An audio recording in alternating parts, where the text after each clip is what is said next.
Hi friends, मेरा ज्ञान YouTube channel में आप सभी का एक बार फिर से स्वागत है। दोस्तों, सबसे पहले तो मैं आपको ये बता दूं, जो गिव अवे के विनर्स थे उन्होंने मुझे अपना एड्रेस भेज दिया है। उनसे कहना चाहूँगा कि मैं जल्द से जल्द जो है उनके प्राइज़ जो उन्होंने जीते हैं उन्हें पहुँचाने की कोशिश करूँगा।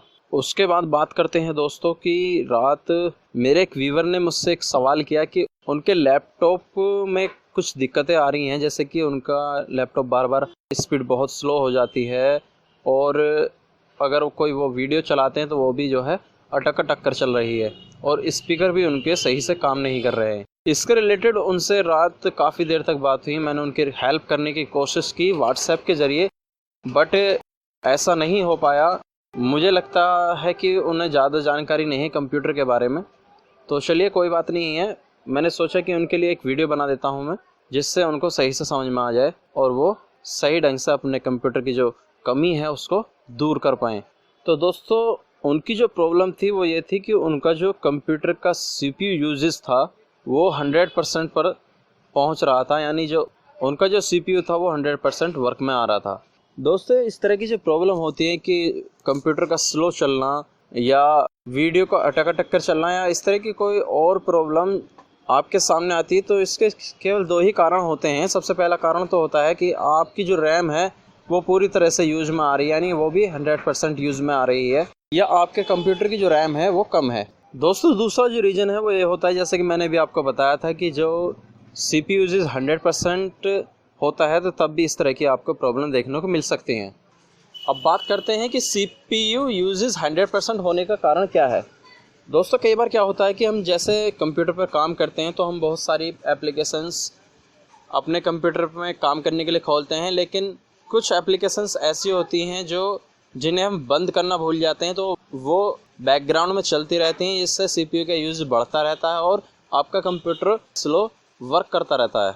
तो सबसे पहले आपको चाहिए कि आपको देखना है कि हमारे कंप्यूटर में ऐसी कोई एप्लीकेशन तो नहीं है जो बैकग्राउंड में चल रही हो और आप उसका कोई यूज़ ना कर पा रहे हो, यानी यूज़ तो कुछ है नहीं लेकिन वो फिर भी आपके बैकग्राउंड में प्रोसेस कर रही है। इससे क्या होगा कि कंप्यूटर के CPU जो है उस पर लगातार वर्क करता रहता है और आपका जो है कंप्यूटर की स्पीड स्लो होती रहती है, क्योंकि आप काम करने के लिए भी अदर एप्लीकेशन खोलते हैं और साथ के साथ वो बैकग्राउंड वाली एप्लीकेशन भी वर्क करती रहती है, जिससे CPU को वर्क करने में काफ़ी प्रॉब्लम का सामना करना पड़ता है।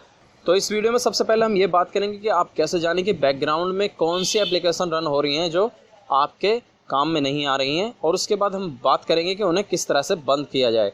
जैसे ही आप इन एप्लीकेशंस को बंद कर देंगे तो आपका जो CPU यूजेस है वो बहुत कम हो जाएगा। जैसा कि मैं आपको आगे चलकर अपने CPU यूजेस दिखाऊंगा कि वो कितना है। आई थिंक वो 1%, 2%, 4% इस तरह से होगा। तो चलिए आगे देखते हैं। दोस्तों, यहाँ पर हम सबसे पहले बात करेंगे कि आप अपने CPU यूजेस को किस तरह से देख सकते हैं कि वो कितना हो रहा है। इसके दो तरीके हैं। सबसे पहला तरीका यह है कि अगर आप Windows 7 अल्टीमेट यूज़ कर रहे हैं कि आप सबसे पहले अपने डेस्कटॉप पर राइट क्लिक कीजिए और राइट क्लिक करने के बाद गैजेट्स में जाइए। जैसे ही आप गैजेट्स में जाएंगे तो आपको एक CPU मीटर का आइकन देखने को मिल जाएगा, उस पर आप डबल क्लिक कीजिए और जैसे आप डबल क्लिक करते हैं आपका CPU मीटर आपके स्क्रीन पर आ जाता है। यहाँ पर आप देख सकते हैं कि ये बड़ा वाला डायल जो है यहाँ पर CPU यूजेस दिखा रहा है और दूसरा छोटा डायल जो है यहाँ पर ये रैम का यूज़ दिखा रहा है कि रैम कितने % यूज हो रही है और CPU कितने % यूज हो रहा है। क्योंकि यहाँ पर अभी मैं अपनी स्क्रीन रिकॉर्डिंग कर रहा हूँ तो यहाँ पे CPU काफ़ी यूज़ हो रहा है और मेरा जो है गूगल क्रोम भी ओपन है, तो इस वजह से ये ज़्यादा रैम यूज हो रही है और ज़्यादा CPU यूज हो रहा है। इसके बाद आपके पास दूसरा तरीका यह है कि आप टूल बार पर जाइए। टूल बार पर जैसे ही आप अपना माउस का पॉइंटर ले जाएंगे तो वहाँ पर डबल क्लिक करना है और डबल क्लिक करने के बाद आपको स्टार्ट टास्क मैनेजर पर क्लिक करना है। जैसे ही आप इस पर क्लिक करेंगे तो विंडो टास्क मैनेजर खुलकर आपके सामने आ जाएगा। उसके बाद यहाँ पर आप परफॉर्मेंस के टैब में जाएंगे और परफॉर्मेंस के टैब में जाते ही आपको यहाँ पे सबसे ऊपर CPU यूजेज दिखेगा और उसके बाद रैम का यूज़ दिखेगा वो कितने % यूज़ हो रही है। यहाँ पर मैंने पहले बताया कि CPU काफ़ी यूज़ हो रहा है, क्योंकि अभी मैं अपनी स्क्रीन को रिकॉर्डिंग कर रहा हूँ, उसमें ये यूज़ हो रहा है। तो आप यहाँ पे जाके देख सकते हैं, अगर आपका CPU यूज़ बढ़ रहा है तो उसे कैसे कंट्रोल करना है उसके बारे में मैं आपको बताता हूँ। अब सबसे पहले आपको करना क्या है कि विंडो टास्क मैनेजर में ही आपको प्रोसेस में जाना है। प्रोसेस में जाने के बाद आपको सबसे पहले ये देखना है कि सबसे ऊपर जो एप्लीकेशन आपकी वर्क कर रही है वो कौन सी है।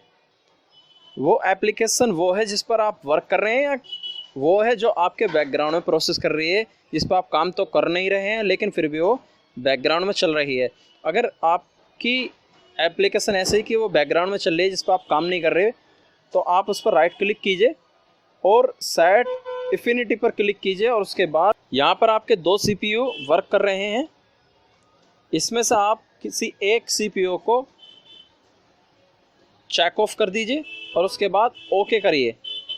क्योंकि मेरा CPU सही ढंग से काम कर रहा है तो मैं इसे चेक ऑफ नहीं करूँगा, ये आपको करना है केवल।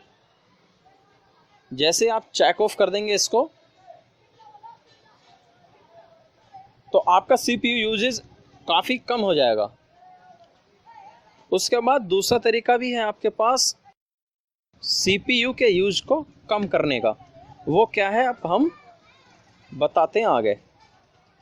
उसके लिए आपको सर्विस में जाना है। सर्विस में जाने के बाद यहाँ नीचे आपको दिया है सर्विस, इस पर क्लिक करना है और इस पर क्लिक करने के बाद सबसे पहले आपको इसमें ढूंढना है बिट्स। बिट्स का मतलब है कि बैकग्राउंड इंटेलिजेंट ट्रांसफ़र सर्विस देखनी है कि वो कहाँ पे है। वो इधर है, आप देख लीजिए। इस पर आपको राइट क्लिक करना है। राइट क्लिक करने के बाद प्रॉपर्टीज़ में जाना है। प्रॉपर्टीज़ में जाने के बाद आपको देखना है कि यहाँ पर स्टार्टअप टाइप लिखा हुआ है कि वो डिसेबल है, ऑटोमेटिक है, क्या है। जो भी है आपको उसमें डिसेबल करना है। डिसेबल करने के बाद अप्लाई कर देना है। अप्लाई करने के बाद ओके कर देना। ठीक इसी तरीके से आपको इसमें अब नीचे देखना है विंडो अपडेट। इसके बाद आपको इसमें नीचे जाकर विंडो अपडेट को ढूंढना है।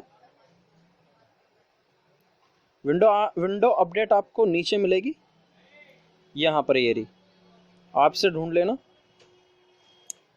इसे क्या करना है, इसको भी आपको राइट क्लिक करना है, प्रॉपर्टीज में जाना है और ठीक उसी तरीके से आपको अगर ये ऑटोमेटिक मैनुअल वगैरह कुछ हो रही है तो उसको डिसेबल कर देना है। डिसेबल करने के बाद अप्लाई पे क्लिक करना है और फिर ओके कर देना है।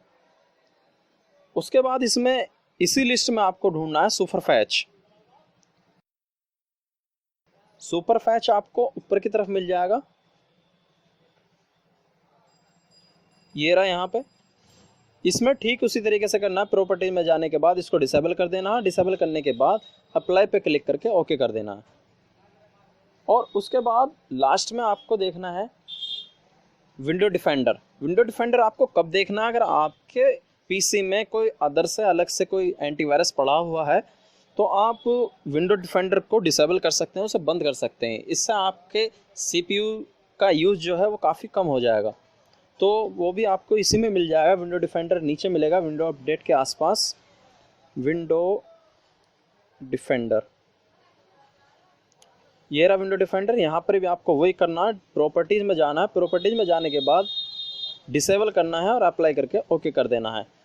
दोस्तों जैसे ही आप इतने सारे काम अपने PC में कर लेंगे जो मैंने आपको बताए हैं, तो मैं आपको वादा करता हूँ कि आपका CPU का यूज़ जो है वो काफ़ी कम हो जाएगा और डेफिनेटली आपका जो लैपटॉप है PC है वो करेक्टली वर्क करने लगेगा। दोस्तों मैंने कोशिश की है कि मैं सब कुछ इस वीडियो में आपको क्लियर कर दूं, लेकिन फिर भी अगर कुछ मेरे से रह गया है तो आप कमेंट करके मुझसे पूछ सकते हैं या मेरे व्हाट्सएप नंबर पर व्हाट्सएप करके मुझसे जानकारी ले सकते हैं। तो दोस्तों इस वीडियो में इतना ही। अगर वीडियो आपको पसंद आया है तो वीडियो को लाइक कीजिए, चैनल को सब्सक्राइब कर लीजिए और कमेंट भी कर दीजिए। मिलता हूँ अगली वीडियो में, तब तक के लिए thanks for watching and take care.